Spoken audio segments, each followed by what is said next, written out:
महाभारत କିଛି ଶିକ୍ଷା ଏମିତି କରନ୍ତୁ ନାହିଁ। ଯୁଧିଷ୍ଠିରଙ୍କ ଭଳି ଜୁଆ ଖେଳନ୍ତୁ ନାହିଁ।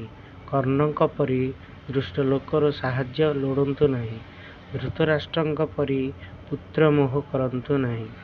ଦ୍ରୌପଦୀ ପରି ଅନୁଚିତ ଜାଗାରେ ହସନ୍ତୁ ନାହିଁ।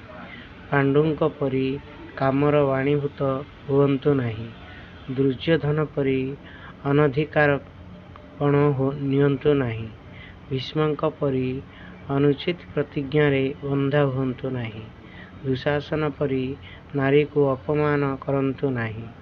ଶାନ୍ତନୁଙ୍କ ପରି କାମର ଆସକ୍ତ ହୁଅନ୍ତୁ ନାହିଁ।